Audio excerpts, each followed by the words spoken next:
Baik adik-adik yang terkasih, mari kita lihat materi kita pada kesempatan ini. Kebersamaan itu indah.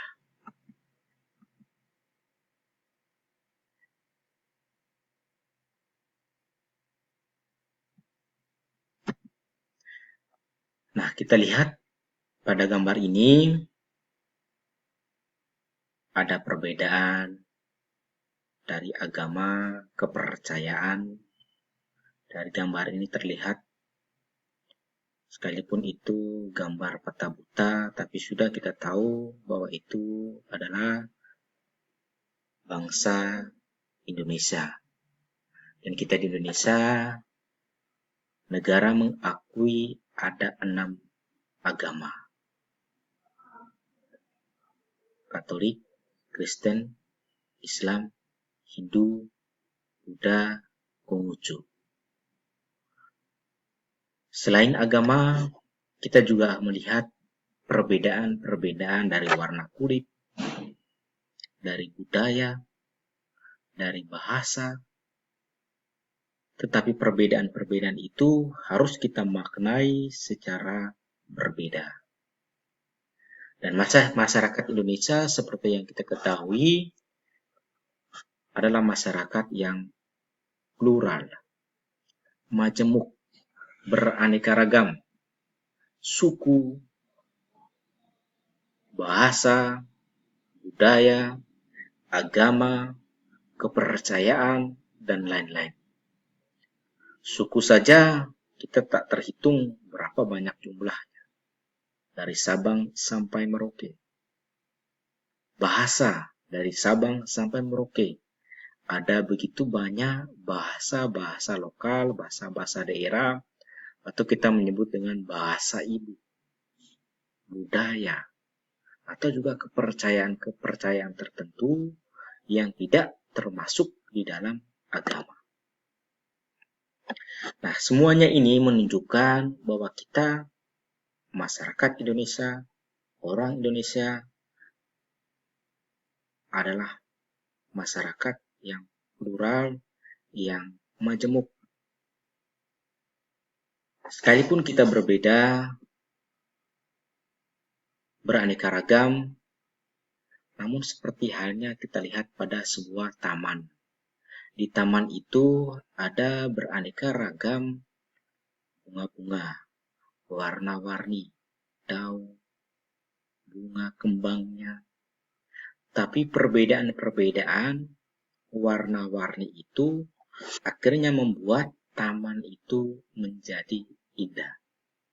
Begitupun halnya dengan kita yang beraneka ragam budaya. Kita manusia Indonesia, orang Indonesia, bangsa Indonesia.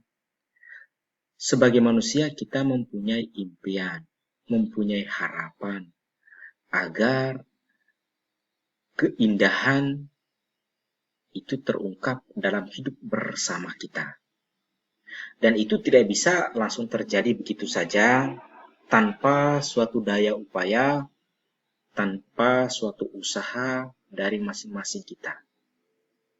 Taman yang indah tidak begitu saja langsung bim salabim misalnya langsung menjadi indah.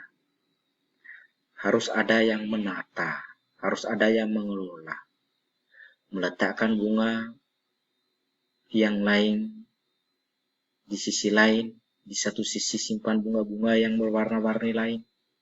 Dan setelah semuanya tertata dengan berbagai kreativitas yang tinggi, rendah, hijau, kuning, merah, dari daunnya, dari bunganya, diatur akhirnya menjadi indah.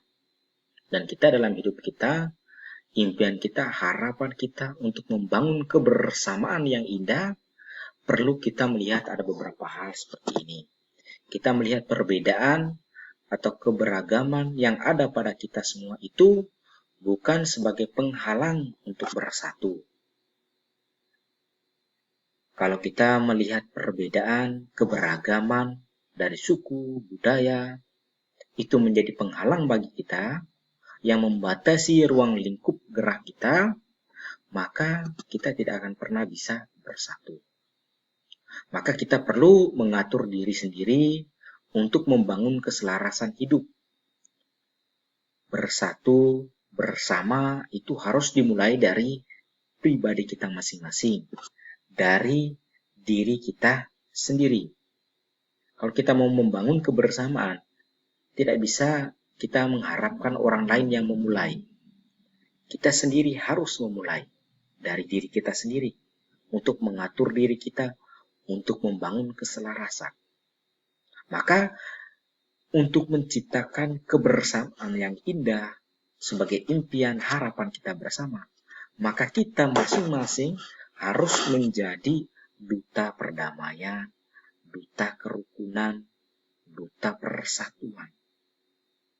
Dan itu bisa terwujud jika kita berusaha untuk bergaul dengan orang yang beragama lain, bergaul dengan orang yang punya suku lain, orang yang punya kepercayaan lain, orang yang punya budaya lain, atau bahkan orang yang berbahasa lain.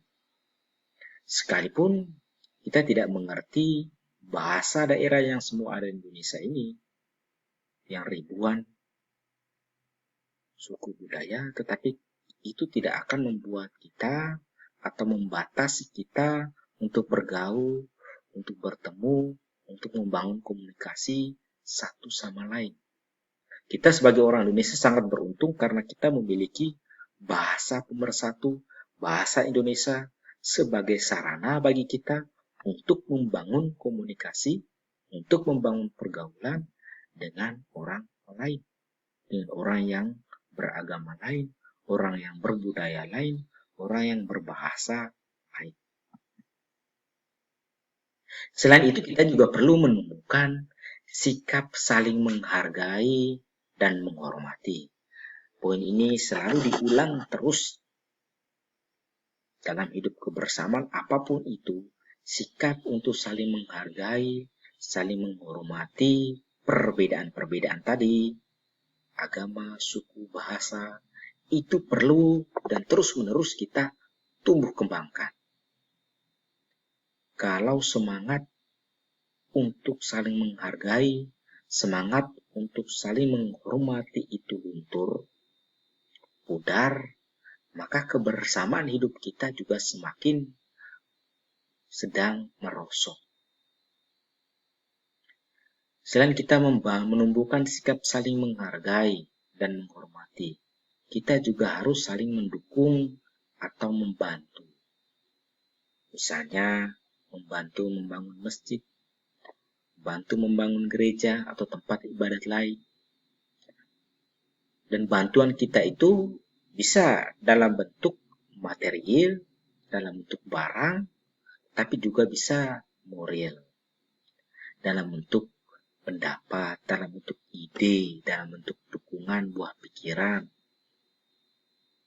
Nah, itu kita terlibat di dalam untuk membantu, untuk mendukung. Selain itu juga misalnya terlibat dalam kegiatan kerja bakti, gotong royong.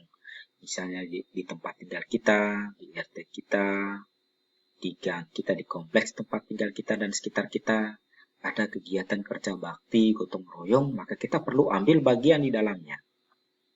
Dan semuanya itu sebagai orang Katolik, kita mempunyai dasar, pegangan pada apa yang diajarkan, apa yang diteladankan oleh Yesus kepada kita. Salah satu perikop yang kita lihat bersama, Matius bab 8 ayat 5-13, tentang Yesus menyembuhkan hamba seorang perwira di Kapernaum. Kita tahu bahwa perwira yang ada di Kapernaum itu, yang memohon agar hambanya disembuhkan oleh Yesus, itu adalah perwira Romawi pada zaman itu. Dan itu berarti perwira seorang penjajah. Dia adalah seorang penjajah, orang Romawi, penjajah bagi orang Israel, bangsa Yahudi kala itu. Seorang penjajah, seorang asing, bahkan boleh dikatakan perwira itu adalah musuh bagi bangsa Yahudi. Dan Yesus tidak memandang perbedaan itu, melihat semuanya itu, tetapi sebaliknya Yesus mengajarkan untuk tidak boleh membeda-bedakan semuanya itu. Yesus ajarkan sikap terbuka dan dengan tulus hati siap membantu. Maka di situ kita lihat kasih harus mampu mengalahkan segalanya.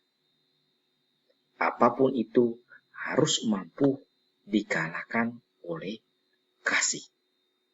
Dengan cara demikian, kita dapat menghancurkan tembok pemisah, perbedaan, atau pengkotak-kotakan yang ada pada kita.